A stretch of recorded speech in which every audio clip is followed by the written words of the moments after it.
Bismillahirrahmanirrahim.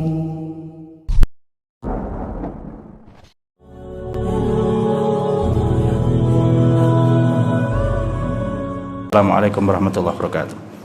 Alhamdulillahi rabbil alamin wa bihi nasta'inu ala umurid dunya waddin wassalatu wassalamu ala ashrafil anbiya'i wal mursalin nabiyyina Muhammadin wa ala alihi wa sahbihi wat tabi'in wa atba'it tabi'in wa man tabi'ahum bi ihsanin ila yaumiddin, amma ba'd.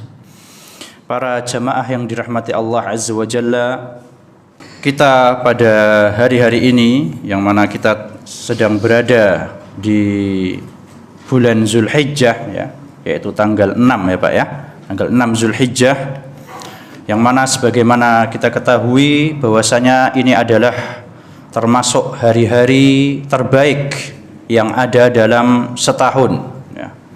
Sebagaimana dalam sebuah hadis yang sering kita dengar akhir-akhir ini, Rasulullah sallallahu alaihi wasallam bersabda, "Ma min ayyamin al-'amalu shalihu fiha ahabbu ila Allahi min hadhil ayyam."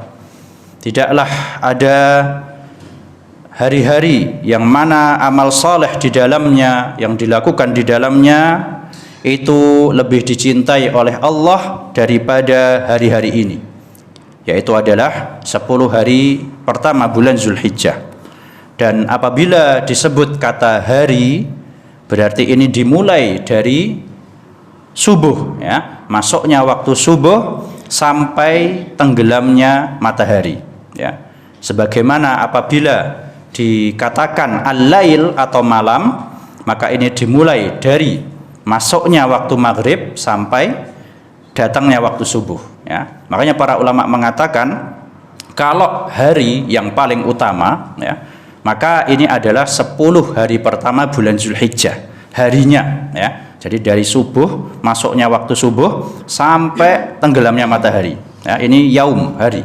Tapi kalau malam, maka mereka mengatakan yang paling afdol adalah 10 malam terakhir bulan Ramadan, ya. Jadi kalau harinya ini adalah 10 hari pertama bulan Zulhijjah, tapi kalau malam ini yang afdol adalah 10 malam terakhir bulan Ramadan. Qalu ya Rasulullah walal jihadu fi sabilillah. Para sahabat bertanya, apakah seluruh amal saleh yang dilakukan oleh seseorang di hari-hari ini itu lebih afdol secara mutlak, bahkan lebih afdol dari jihad fi sabilillah? Qala walal jihadu fi sabilillah. Bahkan sekalipun itu adalah jihad fi sabilillah, lebih afdol amalan yang dilakukan di hari-hari ini. Illa rajulun kharaja bi nafsihi wa malihi falam yarji' min dzalika bi syai'in, ya. Kecuali satu saja yang bisa menandingi keafdoliahan amalan di hari-hari ini, yaitu seseorang yang keluar dengan jiwa dan hartanya dalam rangka jihad fisabilillah, kemudian dia tidak kembali lagi alias mati syahid. Para jemaah yang dirahmati Allah Azza wa Jalla, keutamaan 10 hari bulan Zulhijjah ini kita fokus di 10 harinya, ya. Karena kalau kita bicara bulan Zulhijjah secara umum, maka ini seperti bulan-bulan haram yang lainnya, ya. Seperti bulan Zulqa'dah, Muharram dan Rajab, ya. Tapi kita insya Allah akan fokus di 10 hari ini, ya. Jadi 10 hari awal bulan Zulhijjah ini dia menjadi afdol karena terkumpul padanya 3 waktu yang paling utama, ya. Yang pertama karena dia adalah terletak di bulan haram atau di bulan suci itu sendiri, yaitu apa? Zulhijjah, ya. Dalam sebuah hadis Rasulullah SAW telah menjelaskan bahwasanya bahkan dalam ayat pun Allah telah berfirman, ya, bahwasanya sesungguhnya bulan di sisi Allah ketika Allah menciptakan langit dan bumi itu ada 12 bulan. Minha arba'atun hurum. Di antara 12 bulan itu ada 4 bulan yang dimuliakan, bulan haram yang dimuliakan, ya. Bahkan sebelum datangnya Islam, orang-orang Arab telah memuliakan bulan ini. Mereka tidak berperang di 4 bulan ini. Disebutkan dalam hadis, bulan ini adalah 3 bulan berturut-turut, yaitu Zulqa'dah, Zulhijjah, Muharram, dan 1 bulan terlepas, ya, jadi agak ada letnya gitu, ya, yaitu bulan Rajab, ya. Fala tadhlimu dzalika dinul qayyim fala tadhlimu fihinna anfusakum. Itulah agama yang lurus ya di sisi Allah, maka janganlah kalian menzolimi diri-diri kalian di bulan-bulan suci tersebut. Maksudnya janganlah kalian melakukan maksiat di bulan tersebut ya. Jadi ini yang pertama, kenapa kok 10 hari pertama bulan Zulhijjah yang kita masih insya Allah punya 4 hari lagi ya sama hari ini ya. Marilah kita maksimalkan. Jadi yang pertama karena 10 hari ini terletak di salah satu di antara bulan suci yaitu Zulhijjah. Yang kedua karena hari-hari ini terletak di 10 hari pertama bulan Zulhijjah itu sendiri, yang mana keutamaannya barusan kita dengar dari hadis yang kita bacakan ya. Ini adalah sebab kedua kenapa kok hari-hari ini merupakan hari yang mulia. Sebab yang ketiga karena pada 10 hari ini terdapat 2 hari yang sangat mulia. Yang pertama yaitu adalah Yaum Arafah tanggal 9 Zulhijjah, dan yang kedua adalah hari paling afdol, hari terbaik selama setahun, yaitu adalah Yaumun Nahri alias hari raya Idul Adha ya, yaitu tanggal 10 Zulhijjah. Jadi inilah 3 waktu yang utama yang terletak di 10 hari pertama bulan Zulhijjah, sehingga hari-hari ini merupakan hari yang sangat istimewa. Nah, para jamaah yang dirahmati Allah Azza wa Jalla,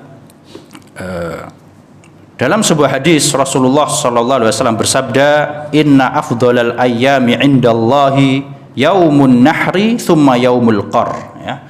Sesungguhnya hari paling mulia di sisi Allah ya, hari paling afdal secara mutlak selama setahun ini menurut dalam sebuah hadis disebutkan yang paling afdal di sisi Allah adalah hari raya Idul Adha ya, yaitu tanggal 10 Zulhijjah.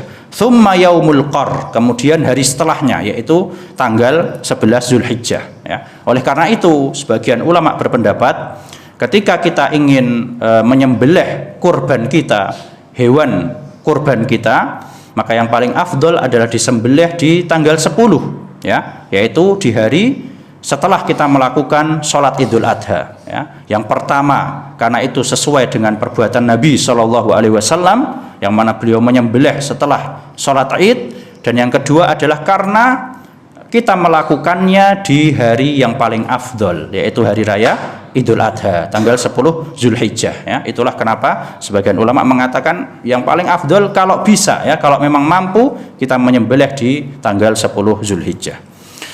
Kemudian di antara keutamaan 10 hari bulan Zulhijjah ini pula bahwasanya Allah Azza wa Jalla telah bersumpah dengan hari-hari tersebut. Sebagaimana dalam surat Al-Fajr ya, yang sering kita dengar Allah berfirman wal fajr ya, demi waktu subuh, walayalin ashar, dan demi 10 malam.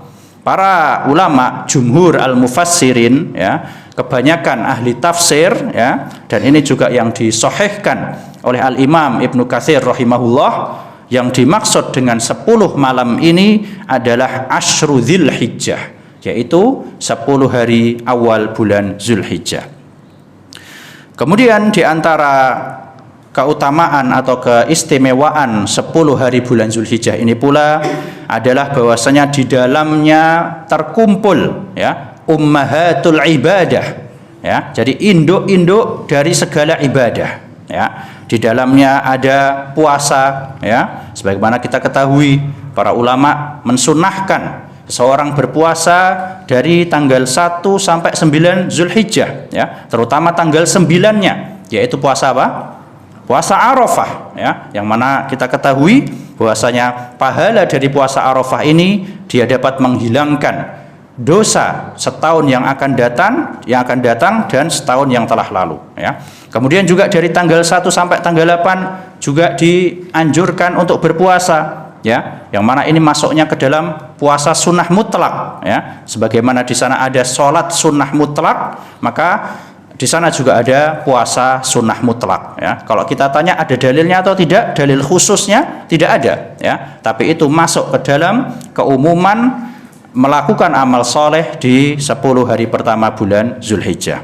Kemudian juga di dalamnya ada salat, ya, terutama salat Idul Adha, ya, yang mana itu adalah salah satu di antara syiar Islam yang harus kita tunjukkan, ya. Seluruh manusia, seluruh kaum muslimin diperintahkan untuk keluar, bahkan wanita-wanita yang dipingit, ya, yang tidak pernah keluar rumah pun disuruh untuk keluar.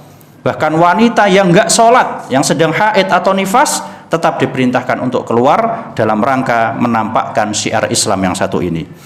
Kemudian juga di dalamnya ada sedekah, ya, yang mana diantaranya adalah dengan kita berkurban. Salah satu hikmahnya adalah kita melakukan sedekah kepada saudara-saudara kita kaum muslimin dengan membagikan daging dan lain sebagainya.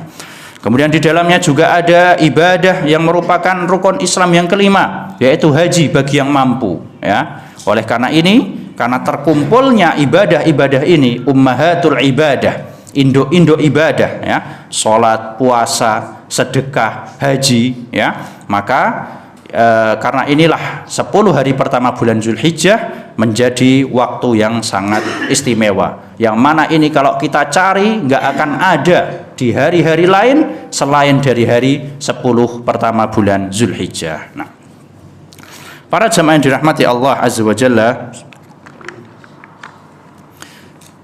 selanjutnya yaitu apa yang harus kita lakukan, ya, dalam menghadapi hari-hari ini, ya. Apa sebaiknya yang hendaknya seorang muslim lakukan ketika memasuki 10 hari bulan Zulhijjah ini. Maka yang pertama, dan ini adalah suatu hal yang sangat penting sekali, yaitu adalah al-azmul jad ala ightinami hadhil ayyam. Al-azm, apa itu azam? Azam itu apa artinya, Pak? Keinginan, ya. Ada tekad kuat, aku ingin berusaha untuk bersungguh-sungguh memanfaatkan hari-hari ini, ya. Minimal ada tekad dulu, ya. Aku insya Allah akan lebih maksimal, ya, dalam melakukan ibadah di hari-hari ini, ya. Dan seseorang apabila telah berazam, sudah bertekad kuat, maka Allah akan membantu dia, ya. Allah akan siapkan sebab-sebabnya, ya. Allah Subhanahu wa taala berfirman dalam surat Al-Ankabut ayat yang terakhir, walladzina jahadu fina lanahdiyannahum subulana. Barang siapa yang bersungguh-sungguh dalam mencari keridhaan kami, bersungguh-sungguh, salah satunya adalah bertekad dulu, ya, maka pasti akan kami tunjukkan jalan-jalan kami, ya. Jadi ini adalah hal pertama yang mesti kita tanamkan. Aku akan bersungguh-sungguh. Kalau mungkin kemarin kita belum sempat ada niat, sekarang kita niatkan, ya. Aku akan bersungguh-sungguh dalam memanfaatkan sisa-sisa hari 10 hari bulan Zulhijjah ini. Yang kedua yang hendaknya kita lakukan ketika menghadapi hari-hari ini adalah al-ihtimam bis shalah. Kita perhatikan salat-salat kita. Wabil khusus salat wajib, ya. Karena ibadah yang paling Allah cintai adalah yang sifatnya wajib, ya. Dalam sebuah hadis qudsi, Allah Subhanahu wa taala pernah mengatakan, "Wa ma taqarraba ilayya 'abdi bi syai'in ahabba ilayya mimma aftaradtu 'alaihi." Tidaklah seorang hambaku mendekatkan diri kepadaku, ya, dengan sesuatu yang paling aku cintai kecuali dengan apa-apa yang telah aku wajibkan atasnya. Oleh karena itu para jamaah yang dirahmati Allah, marilah kita fokus ke ibadah wajib, ya. Marilah kita gunakan waktu kita untuk fokus ke ibadah-ibadah yang wajib, wabil khusus sholat 5 waktu ini, ya. Kemudian kalau nanti di sana ada waktu yang tersisa, ya, ada kesempatan selanjutnya, kita bisa lakukan untuk ibadah sunnah. Jangan terbalik, ya. Sebagian orang fokus ke ibadah sunnah kemudian wajibnya terlalaikan, dan ini tidak tepat, ya. Ada sebuah kaidah yang mengatakan man syaghalahu fardun an naflin fahuwa ma'dzur. Barang siapa yang dia tersibukkan dengan hal-hal yang wajib atas hal yang sifatnya sunnah atau dari perbuatan yang sifatnya sunnah, fahuwa ma'dzur, maka orang ini dimaafkan, memiliki uzur, ya. Wa man syaghalahu naflun an fardin fahuwa maghrur. Barang siapa yang dia tersibukkan dengan hal-hal yang sifatnya sunnah terus lupa dengan hal yang sifatnya wajib, maka dia telah tertipu, ya. Misalnya apa, orang semangat sholat malamnya bagus, ya, semalam suntuk, ya, tapi pas subuhan dia ngantuk, ya, nggak khusyuk misalnya. Nah, ini kan kurang tepat seperti itu, ya. Atau misalnya ada yang dia mau puasa sunnah, ya, Akhirnya apa? Karena puasa sunnah ya bagus, puasa bagus ya. Tapi jangan sampai kemudian melalaikan hal yang wajib ya. Dia khawatirnya nanti sholatnya keteteran, atau belajarnya di kelas ngantuk misalnya, atau kerjanya nggak semangat misalnya. Nah, padahal itu semua adalah hal-hal yang sifatnya wajib ya. Jadi fokuskan ke hal-hal yang sifatnya wajib terlebih dahulu, kemudian barulah kita melakukan ibadah yang sunnah. Jadi kembali lagi ke hal kedua yang mesti kita perhatikan dalam menghadapi hari-hari ini, yaitu sholat. Kenapa kok harus sholat? Karena sholat ini adalah barometer seseorang ya. Sholat adalah indikasi orang ini amalan yang lainnya itu bagus atau tidak ya. Jadi sebagaimana sholat ini di akhirat jadi barometer ya, begitu pula di dunia ya. Jadi kalau kita mau menilai diri kita maupun orang lain bagus atau tidak, bisa kita lihat dari sholatnya ya. Makanya ada sebuah cerita ya. Jadi ada seorang bapak-bapak, dia ingin mencari menantu buat putrinya ya. Jadi dia habis sholat itu ke belakang ya, lihat pemuda ini sholatnya bagus atau tidak. Mungkin maksudnya sholat sunnahnya seperti itu ya, khusyuk atau tidak dan sebagainya ya. Jadi kalau ada bapak-bapak habis sholat ke belakang, itu tandanya apa Pak? Nggak mesti ya, belum pasti saya. Jadi intinya adalah sholat merupakan barometer seseorang ya. Jadi ketika kita memperbaiki sholat kita dan perhatian dengannya, insya Allah amal-amal lain pun juga akan membaik seperti itu.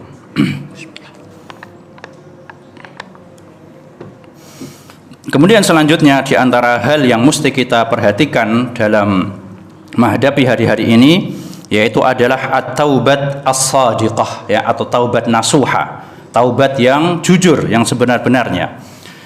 Karena dalam taubat ini ada keberuntungan dunia dan akhirat ya. Bisa jadi mungkin ketika kita bertaubat di hari-hari ini, bisa jadi ini adalah lembaran baru bagi kita untuk memperbaiki amal-amal kita dan menghentikan maksiat yang mungkin masih sebagian kita lakukan ya. Dan yang namanya bertaubat ini nggak harus nunggu melakukan maksiat ya. Jadi wah aku alhamdulillah selama ini nggak maksiat, udah nggak usah taubat lah ya. Jadi cukup istighfar atau berdoa saja misalnya. Tidak. Rasulullah SAW manusia paling afdol ya, yang dosanya sudah diampuni ya, beliau sudah diampuni, sudah maksum beliau ya. Itu saja masih beristighfar dan bertaubat setiap hari berulang-ulang ya. Lalu bagaimana dengan kita ya? Allah Subhanahu wa taala berfirman, wa tubu ilallahi jami'an ayyuhal mu'minuna la'allakum tuflihun, dan bertaubatlah kalian semua wahai orang-orang mukmin agar kalian beruntung di dunia dan di akhirat. Surat An-Nur ayat 31. Kemudian di antara hal lain yang mesti kita perhatikan dalam menghadapi hari-hari ini adalah al-bu'du 'anil ma'asi. Hendaknya kita menjauhi maksiat ya, sebagaimana ayat yang tadi kita baca bahwasanya yang namanya bulan suci, bulan haram ini kita dilarang untuk menzalimi diri kita sendiri. Yang dimaksud dengan menzalimi diri adalah melakukan maksiat. Kenapa kok orang maksiat ini dikatakan menzalimi diri sendiri? Kira-kira kenapa Pak? Kok orang maksiat itu dinamakan menzalimi diri sendiri? Padahal dia nggak mukul-mukul dirinya sendiri, kan seperti itu. Kenapa kok disebut menzalimi diri sendiri? Kira-kira kenapa Pak? Merugikan diri sendiri. Kenapa? Merugikan dirinya sendiri. Taib, ya. Jadi seolah-olah dia kayak ridho, dia rela dirinya ini terancam dengan azab. Ya. Jadi itu kenapa kok zolim kepada diri sendiri artinya maksiat? Karena dia kayak rela terkena ancaman dari Allah Azza wa Jalla ya. Nah, jadi kita dilarang ya melakukan maksiat kapanpun dilarang ya, wabil khusus di waktu-waktu yang mulia. Salah satunya adalah 10 hari pertama maupun di bulan Zulhijjah itu sendiri ya. Dan para ulama menjelaskan perbedaan pelipat gandaan pahala dengan maksiat ya. Kalau pelipat gandaan pahala ini ulama sepakat ada ya, di antaranya ada hadisnya, kita pernah dengar ya, bahwasanya ketika seorang hamba melakukan satu kebaikan maka Allah akan apa? Lipat gandakan menjadi 10, itu minimal, 10 itu minimal ya. Dalam lanjutan hadisnya bahkan sampai 700 atau lebih, kan seperti itu ya. Jadi kalau pahala ini ulama sepakat bisa dilipat gandakan, dan bentuk pelipat gandaannya adalah dengan nominal, ya. Jadi kalau misalnya di hari-hari lain itu 10 dikalikan 10, ya, mungkin di waktu-waktu yang utama, ya, di waktu-waktu yang mulia mungkin bisa jadi misalnya 50, 100, 200 begitu. Jadi pakai nominal, ya. Adapun pelipat gandaan dosa, maka ini adalah pendapat sebagian ulama, ya. Dan cara pelipat gandaan dosa ini bukan dengan nominal, ya, tapi dengan bentuknya, ya. Jadi nggak bisa kita bilang kalau orang melakukan dosa di hari lain itu cuma 1, di hari-hari yang mulia jadi 10, bukan, ya. Tetap 1, tapi bentuknya apa? Semakin besar, ya. Kita nggak bilang jadi dosa besar, tidak, ya. Tetap dosa kecil ya dosa kecil, dosa besar ya dosa besar, tapi bentuknya atau ukurannya itu akan menjadi besar apabila dilakukan di waktu-waktu yang mulia. Nah, para jemaah yang dirahmati Allah Azza wa Jalla, selanjutnya yaitu tentang amalan-amalan apa yang hendaknya kita lakukan di 10 hari pertama bulan Zulhijjah ini. Amalan yang pertama, para jemaah yang dirahmati Allah, adalah melakukan haji dan umroh apabila mampu, ya. Nas'alullah ta'ala ayyuyassira lana al-hajj wal umroh. Kita memohon kepada Allah agar dimudahkan untuk haji dan umroh. Amin, amin, amin, ya.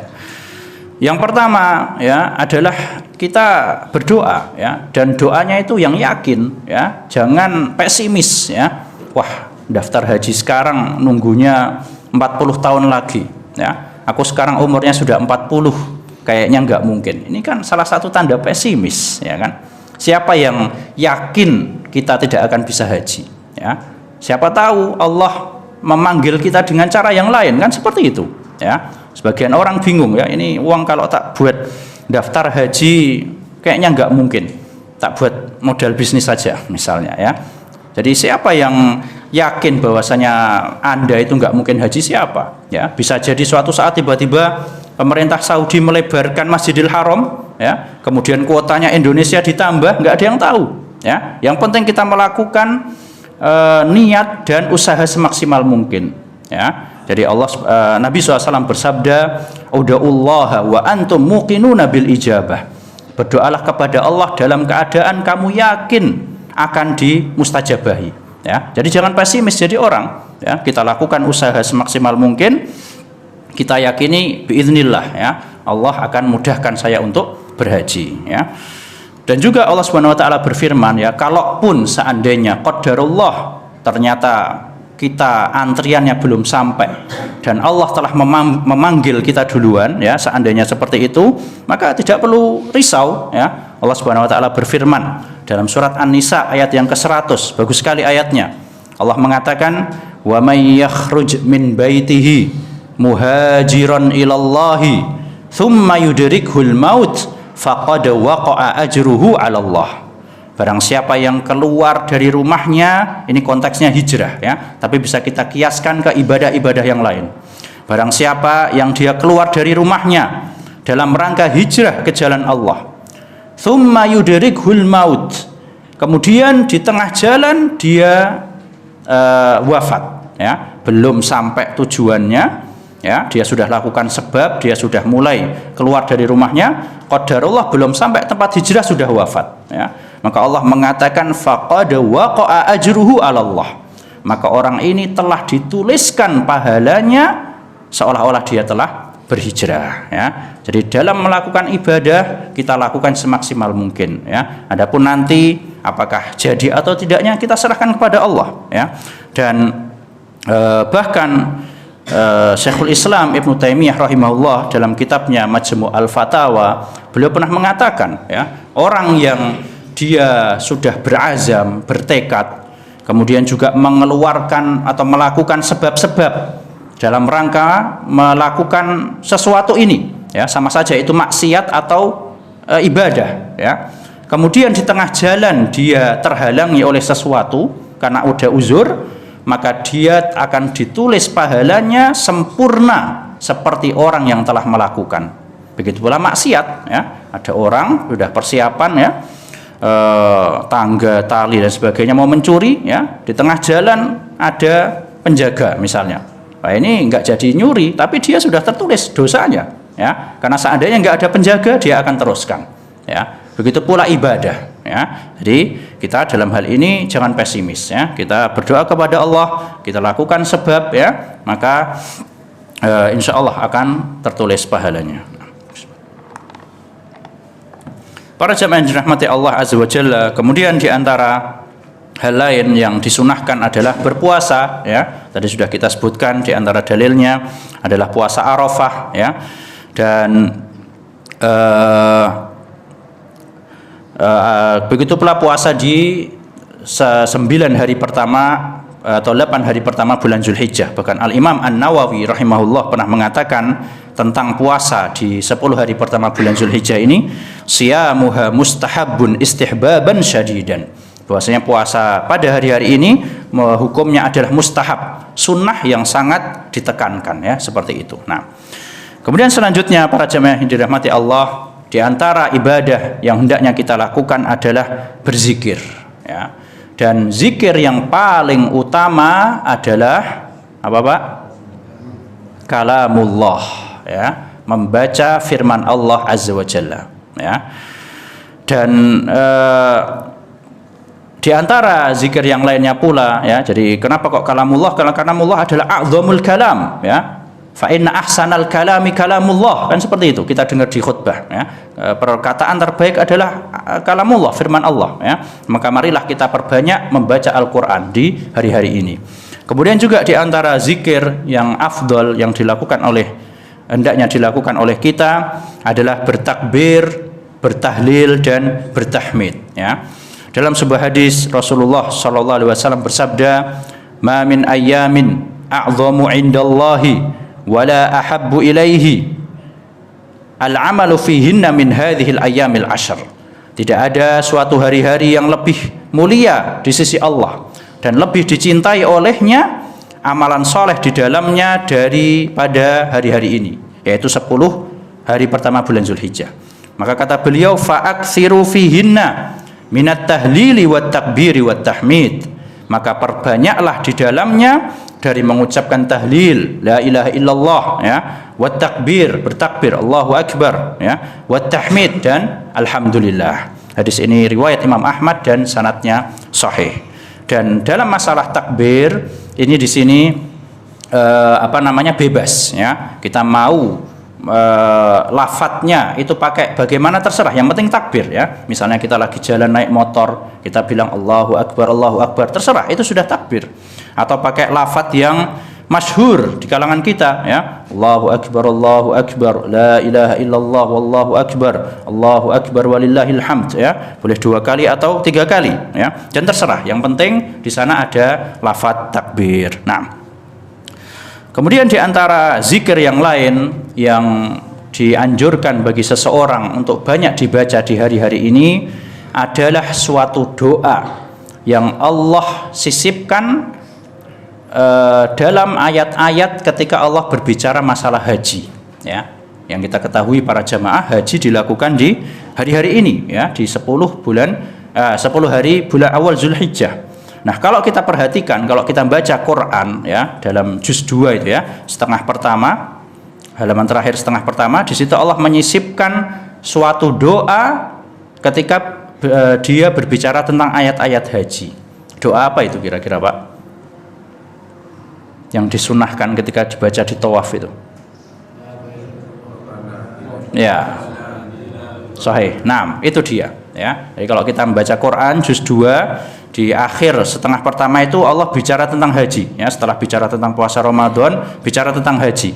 Itu di situ Allah mengatakan wa minhum man yaqulu rabbana atina fid dunya hasanah wa fil akhirati hasanah wa qina adzabannar, ya. Di antara orang tersebut ada yang mengatakan doa seperti tadi. Ini adalah termasuk doa yang hendaknya kita baca di hari-hari ini. Bahkan dalam hadis yang sahih riwayat Imam Bukhari dan Muslim bahwasanya doa ini termasuk doa terbanyak, ya, doa terbanyak yang dibaca oleh Nabi Shallallahu Alaihi Wasallam. Kemudian selanjutnya para jamaah yang dirahmati Allah Azza wa Jalla, perkara selanjutnya atau ibadah selanjutnya yang hendaknya kita lakukan di 10 hari bulan Zulhijjah ini adalah al-udhiyah atau berkurban, ya. Dalam sebuah hadis Rasulullah sallallahu alaihi wasallam bersabda, "Idza dakhala al-'ashru fa arada ahadukum an yudhhiya fala ya'khudhanna min sya'rihi wala adfarihi syai'an." Apabila telah masuk 10 hari pertama bulan Zulhijjah, kemudian salah seorang di antara kalian ada niat mau berkurban, ya, maka janganlah dia mengambil sedikit pun dari rambut maupun kukunya, ya. Termasuk dalam hal ini para ulama menjelaskan adalah kulitnya, ya. Bahkan sebagian mereka mengatakan termasuk kulit yang mati. Ya, kadang ada itu ya, di kaki atau di apa itu kan ada kulit yang mati. Ini jangan diambil dengan sengaja, ya, dalam rangka menghindari larangan ini. Dan larangan ini tertuju bagi orang yang sudah ada niat azam, ya, meskipun dia belum membeli hewannya, meskipun hewannya belum datang, ya, tapi larangan ini sudah tertuju semenjak dia ada keinginan, ya. Nanti kalau ternyata keinginannya nggak jadi, ya sudah, berarti batal. Atau mungkin masih ragu-ragu, aku mau beli atau tidak ya, aku mau tahun ini kurban atau tidak ya, nah, ini juga belum terkena larangan, ya. Tapi begitu sudah berazam, maka larangan ini sudah tertuju kepada dia, ya. Dan yang namanya azam atau tekad ini boleh seseorang nanti mengcancelnya atau membatalkannya. Berbeda dengan ta'yin. Ta'yin itu dia sudah beli hewannya, kemudian sudah tahu ini hewan mau saya korbankan. Maka kalau ini tidak boleh mundur, ya. Nggak bisa misalnya aku mau batalkan, tak jual aja, tidak boleh, ya. Kecuali dia harus mendatangkan dengan gantinya, ya, seperti itu. Taib. Kemudian juga dalam hadis ini para jamaah dapat kita simpulkan, nggak apa-apa sekalian kita bahas tentang hukum-hukum yang berkaitan dengan kurban, ya, karena momennya mendekati hari tersebut. Dari hadis ini pula dapat kita simpulkan bahwasanya hukum berkurban adalah sunnah muakkadah, dan ini adalah pendapatnya jumhur ulama, kebanyakan ulama, di antaranya dalam mazhab Syafi'iyah juga, ya. Dari mana kita simpulkan kalau berkorban itu hukumnya sunnah muakkadah? Dari hadis ini, mana yang menunjukkan kalau itu tidak wajib, Pak? Apabila telah masuk 10 Zulhijjah, kemudian salah seorang di antara kalian mau berkorban, mana yang menunjukkan kalau enggak wajib? Ya, betul, ya. Jadi perintah tersebut dikaitkan dengan keinginan, ya. Seandainya itu wajib, mesti nggak pakai keinginan dong, mesti apa? Apabila telah masuk 10 Zulhijjah dan dan di antara kalian ada yang mampu, maka harus berkorban, kan seperti itu, ya. Tapi hadisnya bunyinya apa?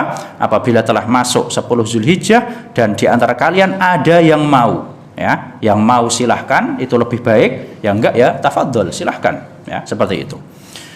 Kemudian di sana ada hadis lain yang mengatakan man kana lahu sa'atun wa lam yudhi, barang siapa yang memiliki keleluasan rezeki, kelapangan rezeki, kemudian dia tidak berkurban, fala yaqrabanna musallana, maka janganlah dia mendekati tempat sholat kami. Para ulama menafsirkan hadis yang kedua ini adalah dalam rangka adab, ya. Bukan maksudnya adalah haram atau bahkan sampai sholatnya nggak sah, bukan, ya. Tapi maksudnya adalah tidak pantas, ya. Nggak pantas orang punya kelebihan rezeki, ya, kemudian nggak korban kok ikut sholat, nggak pantas, ya. Bukan berarti berdosa atau nggak sah, tidak, ya. Jadi pendapat jumhur ulama, dan ini insya Allah pendapat yang lebih tepat biidznillah, hukum berkorban adalah sunnah muakkadah. Wallahu a'lam. Dan pertanyaan selanjutnya, ya, kadang kita berpikir, ya, apa patokannya seorang dikatakan mampu, ya. Jadi perintah untuk kurban itu ditujukan kepada orang yang mampu. Patokan orang mampu itu seperti apa, ya? Para ulama menjelaskan, ya. Jadi kalau misalnya kita flashback, ya, tentang permasalahan zakat fitrah, itu dikatakan orang wajib zakat fitrah apabila apa, Pak? Ya, mampu itu apa kriterianya? Ya, memiliki makanan yang cukup untuk hari Id, hari tersebut, ya kan? Berarti kalau ada kelebihan, nah ini berarti orangnya wajib zakat, kan seperti itu. Adapun untuk kurban, ulama menjelaskan yaitu orang yang dia memiliki kemampuan atau memiliki makanan yang cukup yang bisa dia makan di 4 hari, selama 4 hari, yaitu hari Id itu sendiri dan 3 hari tasyrik, ya, itu patokannya, ya. Jadi marilah kita nilai sendiri, ya, dan ini kembali ke maslahat, ya, apalagi juga hukumnya adalah sunnah muakkadah, ya. Jadi intinya bagi kita yang memang memiliki kelebihan rezeki, hendaklah kita berkorban, ya. Dan diantara hikmah dari kurban itu sendiri, yang pertama adalah dalam rangka bersyukur kepada Allah Azza wa Jalla, ya. Kita selama setahun, ya Pak, ya, sama Allah sudah dikasih kenikmatan bisa makan berbagai macam daging, kan seperti itu, ya. Sekarang setahun sekali Allah perintahkan kita untuk berkorban, ya, hewan, kemudian dagingnya kita bagi-bagikan kepada saudara kita dalam rangka bersyukur kepada Allah Azza wa Jalla. Di antara hikmah berkorban yang lainnya adalah dalam rangka as-shadaqah lil fuqara, ya, dalam rangka bersedekah kepada saudara-saudara kita yang fakir miskin, ya. Betapa banyak saudara kita yang mereka jarang makan daging, kan seperti itu, ya. Maka dalam hari ini, ketika momen-momen ini, kita berikan kebahagiaan kepada mereka dengan bisa mengkonsumsi hewan kurban ini. Kemudian juga di antara hikmah lainnya dari kurban itu sendiri, yaitu kita dalam rangka mengikuti sunnah bapak kita, yaitu siapa? Nah, Nabiullah Ibrahim alaihissalam, ya. Ini adalah sunnah yang pernah beliau lakukan terhadap anaknya Ismail alaihissalam. Nah, para jemaah yang dirahmati Allah Azza wa Jalla, selanjutnya kita membahas sedikit, ya, tentang kurban, ya, sambil nunggu waktu syuruk. 15 menit. Berkaitan dengan kurban atau pengertian dari kurban itu sendiri, yaitu para ulama menjelaskan hiya ma yudhbahu minal ibili awil baqari awil ghanami taqarruban ila Allah taala yaumal id, yaitu menyembelih apa-apa dari bahimatul an'am. Bahimatul an'am ini artinya adalah hewan ternak, ya. Dalam syariat atau dalam fikih, apabila disebut hewan ternak, maka ini hanya khusus untuk 3 jenis hewan saja.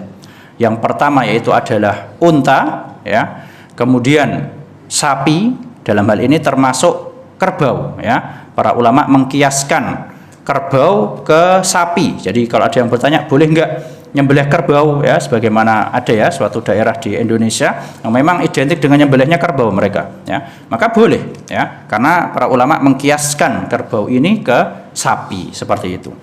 Kemudian yang terakhir adalah kambing, ya, sama saja apakah dari jenis domba atau kambing Jawa. Taqarruban ilallahi ta'ala, yang mana ketika menyembelih kita niatkan ibadah, mendekatkan diri kepada Allah, ya. Makanya nanti insyaallah kita akan ketahui yang namanya anggota tubuh hewan korban atau dagingnya ini tidak boleh diperjualbelikan, ya. Karena sudah kita serahkan kepada Allah. Kita kayak lagi jualan sama Allah, seperti itu, ya. Sebagaimana yang namanya wakaf, ya. Namanya wakaf itu nggak boleh diapakan, Pak? Nggak boleh dijual, kan seperti itu, ya. Tanah wakaf, rumah wakaf nggak boleh dijual, maksudnya dikomersialkan, tidak boleh, ya. Begitu pula dalam masalah kurban ini juga nggak boleh diperjualbelikan, ya, kecuali setelah kita memberikan ke mereka, ya. Jadi setelah dibagi-bagi kita kasihkan ke tetangga, orang yang membutuhkan. Terus kalau sama mereka mau dijual, ya silahkan, ya. Yang penting kewajiban kita adalah membagikan kepada mereka, seperti itu. Yaumal Id wa ayyamat tasyrik, yang mana kurban ini hanya boleh dilakukan ketika hari Id dan hari-hari tasyrik. Berarti total hari-hari yang dibolehkan untuk berkurban ada berapa? Ada 4 hari, ya. Dimulai dari setelah selesai sholat Id, ya. Kalau dikatakan sholat Id, ini afdolnya itu setelah khutbahnya sekalian, Pak, ya. Memang pendapat yang sahih itu boleh setelah sholat langsung, ya. Tapi kebanyakan ulama mengatakan afdolnya setelah khutbah sekalian, ya, dalam rangka keluar dari khilaf. Karena sebagian ulama ada yang mengatakan harus setelah khutbah, ya. Meskipun pendapat yang sahih cukup setelah sholat juga diperbolehkan. Yang mana itu waktunya sampai hari terakhir hari tasyrik, yaitu tanggal 13 sebelum tenggelamnya matahari di hari tersebut. Nah, para jemaah yang dirahmati Allah Azza wa Jalla, kemudian juga sebagaimana kita ketahui bahwasanya kurban ini adalah suatu ibadah yang merupakan syiar-syiar Islam yang tampak, ya. Seperti tadi kita sebutkan, di antara syiar-syiar yang tampak adalah sholat Id. Kita diperintahkan untuk menampakkan. Kemudian salah satunya seperti ini, kurban. Ini termasuk syiar-syiar Islam yang ditampakkan, ya. Makanya jangan beli kambing disembelih sendiri dalam rumah, jangan, Pak, ya. Jadi sembelih bareng-bareng, ya, sama teman-temannya, sama saudaranya, saling membantu seperti itu. Biar tampak, syiarnya biar tampak, ya.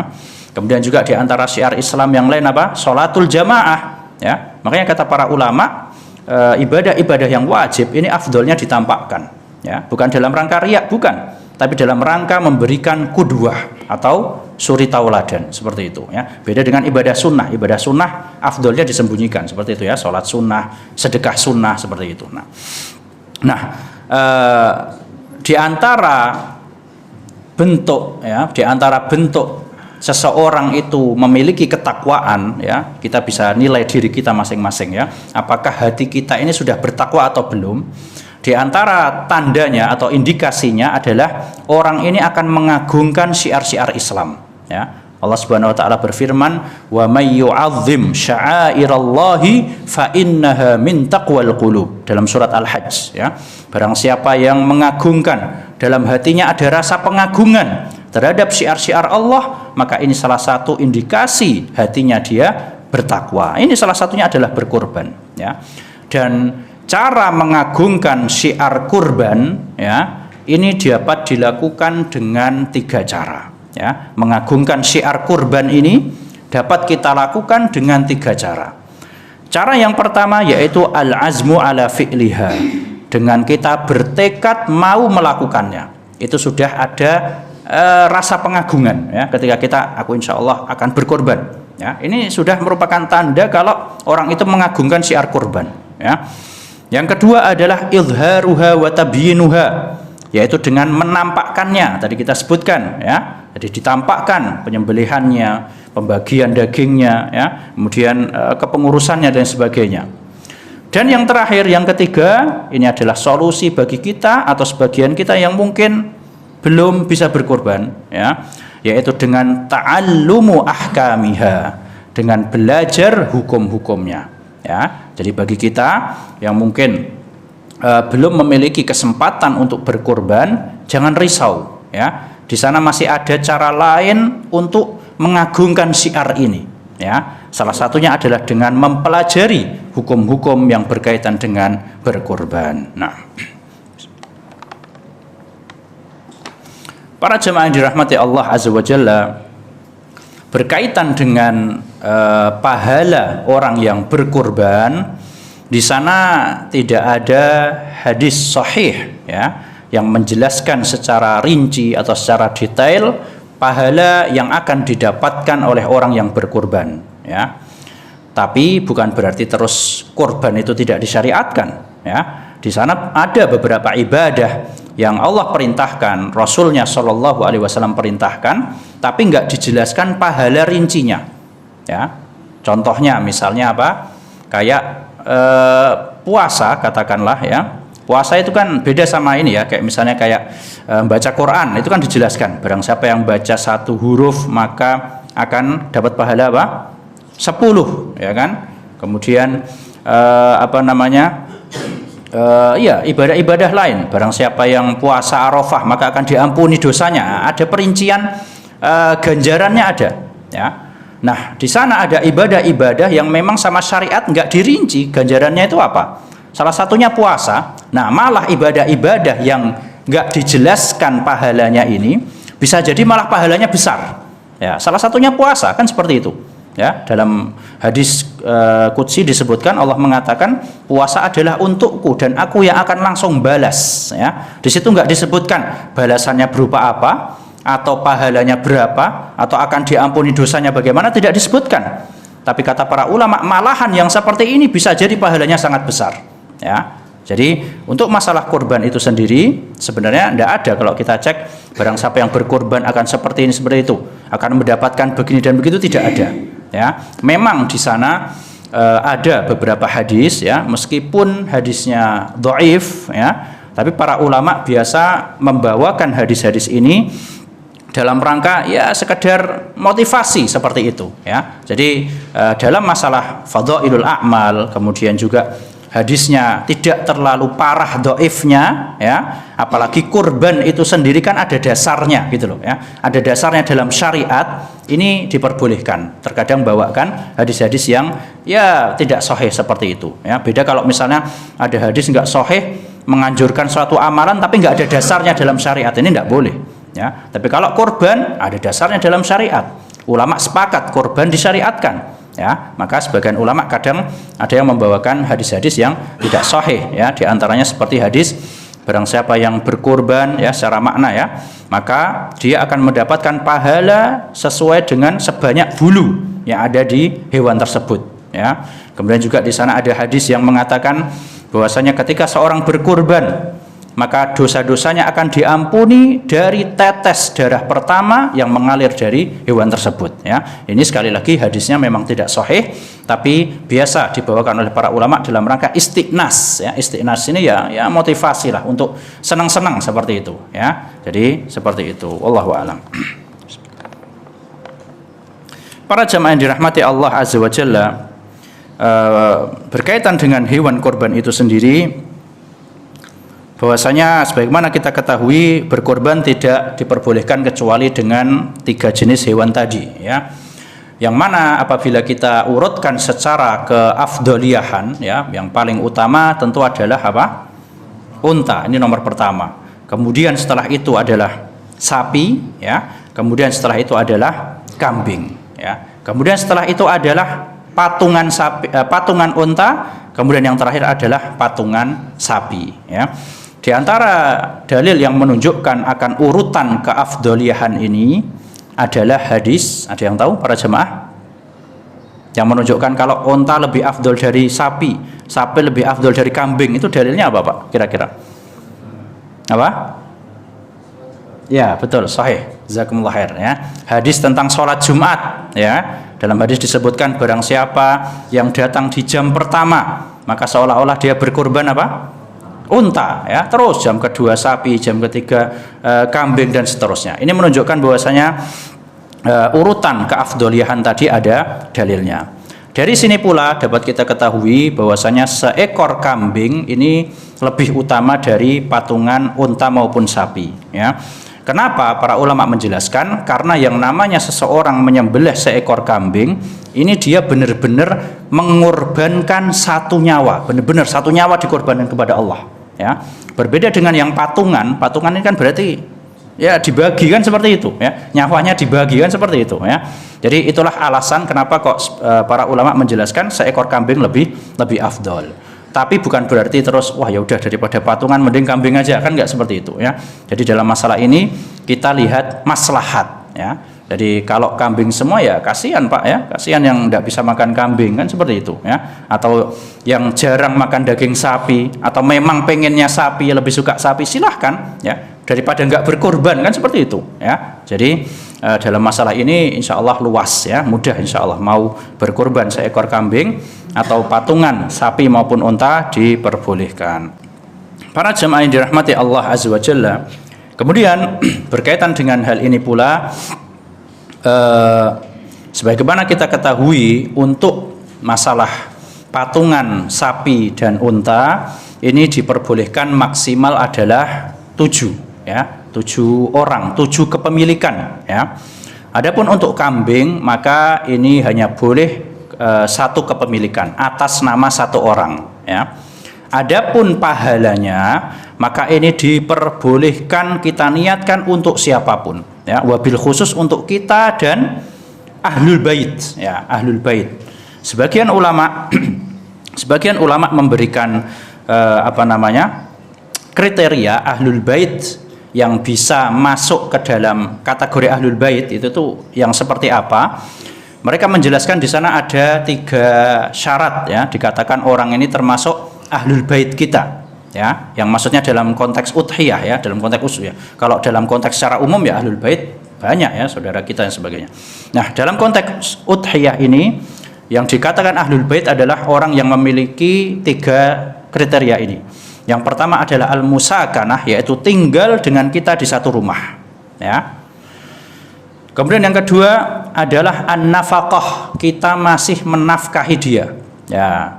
Berarti kalau kita punya anaknya sudah kerja sendiri, ya itu perintah untuk korbannya nggak gugur dengan kita menyembelih. Beda kalau misalnya anak kita masih kita nafkahi, ya, ketika kita nyembelih, ya perintahnya sudah gugur atasnya. Bukan berarti dia nggak boleh nyembelih, bukan ya. Maksudnya ya sudah tercukupi dengan menyembelihnya bapaknya seperti itu. Tapi kalau dia mau nyembelih sendiri, afdol, lebih bagus.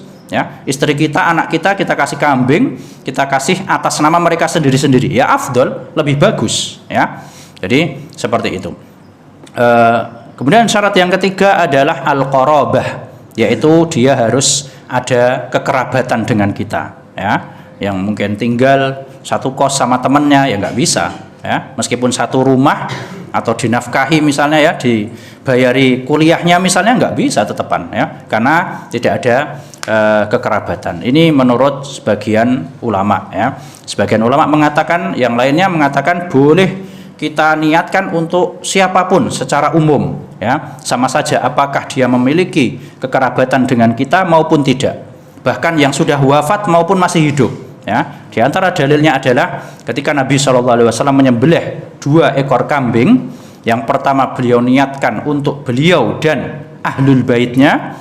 Kemudian kambing yang kedua beliau niatkan untuk umatnya yang belum bisa menyembelih ya. Ini menunjukkan bahwasanya dalam masalah peniatan pahala ya, menurut sebagian ulama ini diperbolehkan kita niatkan untuk siapapun, untuk tetangga kita, untuk teman kantor kita ya. Tapi sekali lagi kita fokus dulu untuk siapa? Kita dan keluarga kita. Karena sebagian ulama mengatakan semakin banyak orang yang kita niatkan pahalanya dalam kurban kita, ini maksudnya semakin dikit semakin afdol gitu loh ya.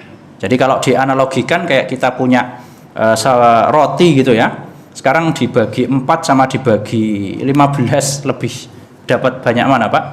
Tentu yang sedikit ya kan. Jadi kita fokuskan untuk kita dan keluarga kita terlebih dahulu. Wallahu a'lam. Di sana ada 2 sifat yang disebutkan oleh para ulama yang menjadikan suatu hewan kurban ini lebih afdol dari yang lainnya ya. Jadi ada 2 kriteria, ada 2 sifat yang menjadikan hewan ini lebih afdol dari yang lainnya. Yang pertama yaitu adalah kasratul laham, yaitu yang banyak dagingnya. Semakin banyak dagingnya maka hewan ini lebih afdol dari yang lainnya. Kenapa? Karena tujuan utama dari berkurban itu adalah untuk dikonsumsi dagingnya, kan seperti itu ya. Maka semakin banyak dagingnya itu lebih afdol ya. Yang kedua yaitu adalah makana ala hayati udhiyatin Nabi sallallahu alaihi wasallam, yaitu apabila hewan tersebut mirip dengan ciri-ciri kurban yang Nabi SAW itu menyembelihnya ya.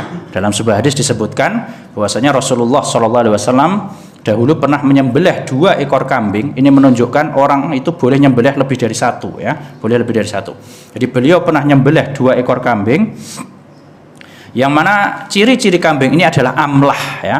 Jadi amlah ini adalah dia warnanya dominan putih ya, tapi ada warna hitamnya ya.